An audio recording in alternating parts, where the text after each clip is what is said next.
Well, if there is one thing the World Walker expansion nailed, it is the references to the lore. Previously, with stuff like the Grey Legion and the Galio cards, it was all still within Runeterra, but it did feel a bit iffy. But here, the new Bard cards are awesome, Annie's canon lore got a whole new story arc, and Jhin's cards explain a mystery that's been there since the beginning in his bio. And that's what we will talk about today.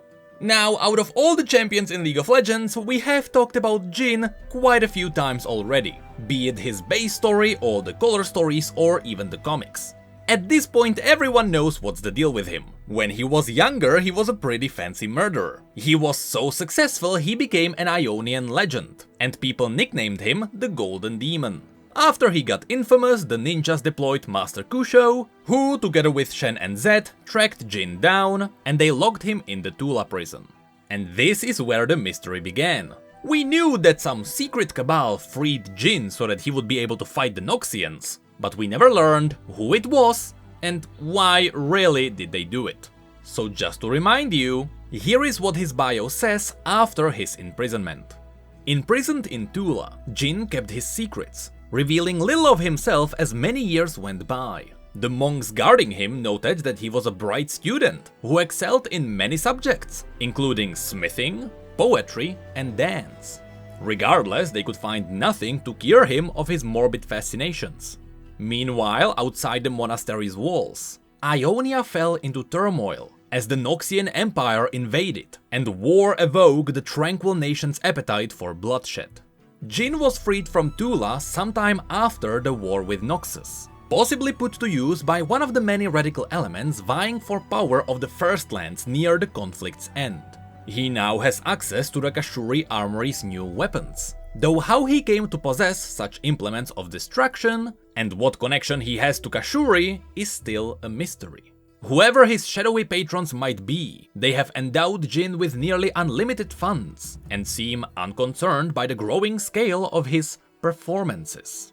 Recently, he attacked members of Zed's Yanlei Order, and mass murders and assassinations bearing his signature flair have occurred not only across Ionia's many regions, but also in distant Piltover and Zone. So, basically, after Jhin was imprisoned, someone decided to free him and use him as an element to gain power. For the longest time, the theory has been that Jhin is being used to make sure people are still afraid. Even though the war has ended, Jhin is still causing terror, so people naturally look for safety. And that's where Jin's patrons would gain power. As it was stated in the bio, up until now, the patrons were a mystery. But that finally changed with Jhin's cards. So, let's go into Legends of Runeterra and let's have a look at what is going on. The new cards related to Jhin are naturally split into 4 acts, starting with the Legion Deserter. Act 1. An ex-soldier, having abandoned his post following the theft of an ancient Kashuri artifact, hides at a Kwayanvi bar, full of arrogance and too much drink.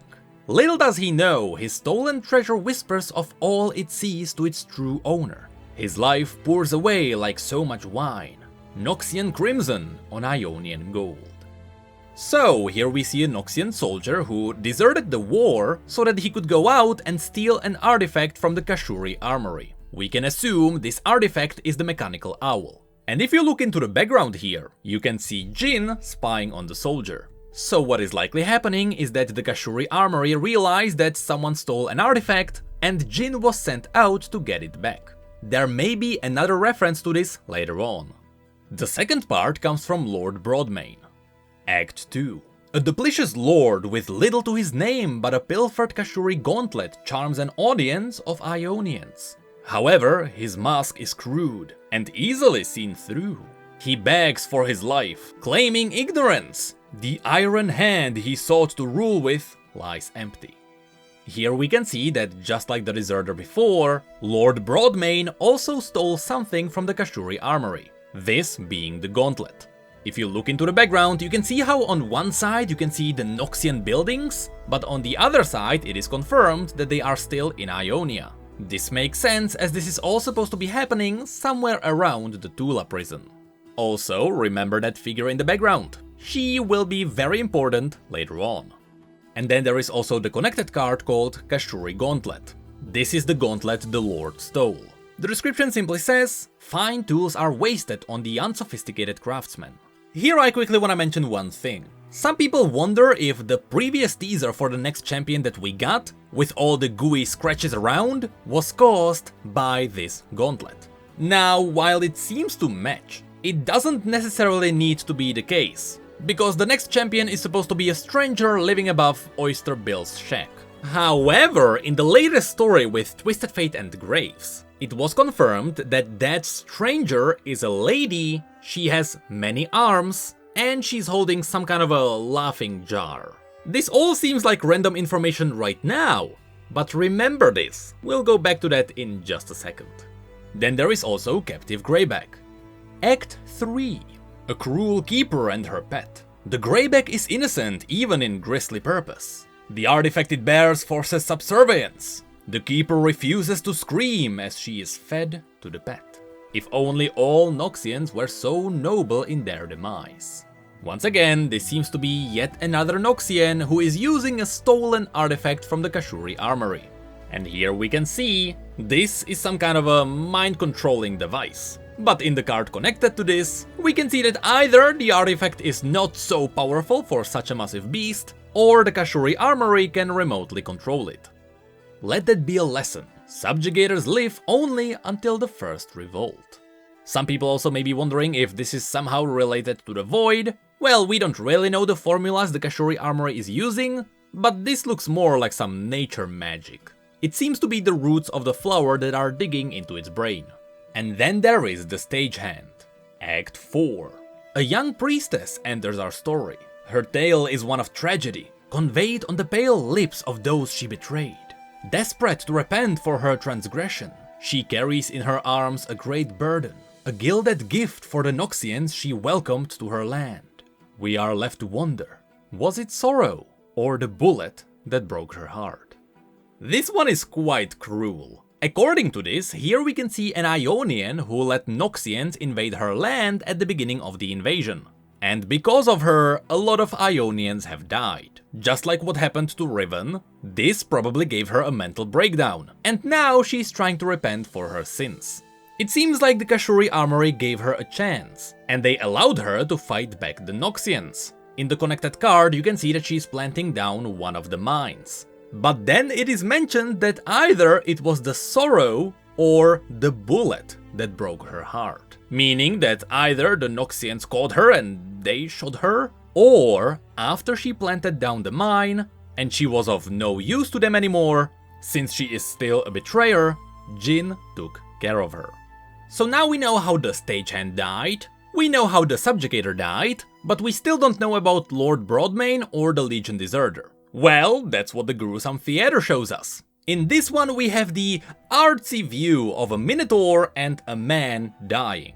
Once again, it is possible that this is the artsy view of what's happening, while in reality the hole in the middle just shredded them to pieces. You can see that the minotaur is definitely Lord Broadmane. He has the same nose and he's also missing one of his horns. But that bald man doesn't look like the Legion Deserter, right? Well, that's because the Legion Deserter is on the other side. You can see his face and his hair hidden here. And in fact, it is possible that the bald man is actually the subjugator. She's just bald in the front. Anyway, this takes us to the one running the Kashuri Armory. An extraordinary creator, the maker, a legendary artisan, her art peerless, her execution flawless. It is a great honor to be in her presence, let alone wield an instrument of her making. So yes, this is the mysterious patron who freed Jhin from his prison. There is quite a lot of interesting things to break apart here. You can see that she is definitely making weapons for Jhin. She is currently crafting a small device that is well within the design of Whisper. But you can also specifically see Jin's bullets in the chest to her left. Now, we can see that she is probably a human, because she still has her normal human stature, but she also has those mechanical arms, which resemble Jin's arm, but also those weird ghastly arms. Now, the green around her makes me feel like they are conjured by magic. I don't think she's actually a Vastaya. I just think all the green formulas to her right are connected to this. Also, you can see that she has an ocular, which closely resembles the owl we have seen before. And as you may remember, there it was mentioned that whatever the owl sees, she can see. That's what the ocular is for. Now here we need to mention an interesting theory. In the last story with Twisted Fate and Graves, it was mentioned that the next champion is a woman. You can often hear a laughter around her because she has a laughing jar, and she has clothing unlike anything else Twisted Fate had ever seen. Also, many arms. Besides the jar, all of this would fit. She's also making things for the Kashuri armory, so the Kashuri glove would fit that teaser. The only thing that doesn't fit this is that that new champion is supposed to be living above Oyster Bill's Oyster Shack, which is in Bilgewater, not in Ionia. So while there are a lot of coincidences that would make it feel like she can be the next champion, Oyster Bill's Oyster Shack is the only proof that says otherwise. So while it is not undeniable, it is unlikely. And this finally takes us to Jhin's cards. Here we can see that this is likely happening after he was freed and after they recruited the Ionian Betrayer. We are still not sure if the person in the back is actually the Maker, but considering that she's hiding her many arms, it is definitely possible. You can also see all the owls around her connected to her goggle helmet. The description says, Overtrue. We open on the city of Quyanvi, where an old master summons a young pupil. He is tasked with disposing a group of nefarious villains and recovering stolen sacred artifacts. The actor is keen, but he does not yet take his place. For now, he simply prepares, waiting in the wings. So, he is preparing to take down the deserter, who stole the artifact which was likely mentioned here. One more thing to mention, even though throughout all of this it seems like Jhin has a mechanical arm, Jhin has his own arm, he is not a robot. Previously we thought that he just enjoyed looking like a marionette, but now we know that the armor was crafted by the Kashuri armory. That's why it looks the way it does. But just remember, it is just armor. Also, he has both eyes. He is just really weird and he has a tight leather mask that conceals it. Because, and I quote, the tight leather mask constricts his breathing and removes his depth perception. Delightful. Anyway, the rest of the cards don't really show us anything new. They kinda tell a small story. First the call, then the response, and then finale. Funny to see, these are only 3 steps, since the trap is not connected to this, and neither is the snipe or his ultimate. Speaking of which, that's really what we can see when he levels up. With all the traps set around with the help of his stagehand, they all detonate, and the city of Quyanvi, with the deserter in there, because remember he was in the bar, being shred to pieces. I also hate one thing. Jhin's card description says that there is an old master and a young pupil. One would say that is the Maker and Jhin, but the master and pupil is likely Jhin and the stagehand. We know that the stagehand dies because of a bullet, and as it says here, Jhin is preparing the bullet. All the subtle storytelling. But that is it for Jhin's cards.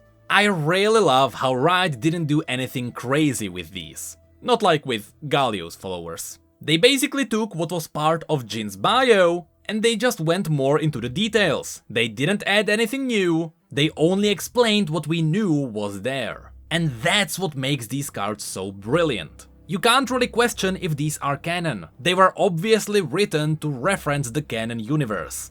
And so pretty much all the cards in the entirety of World Walker just expand the universe. And that's why I love this expansion so much. Partially it is also because Path of Champions 2.0. But then again, I have no idea what Riot is doing right now.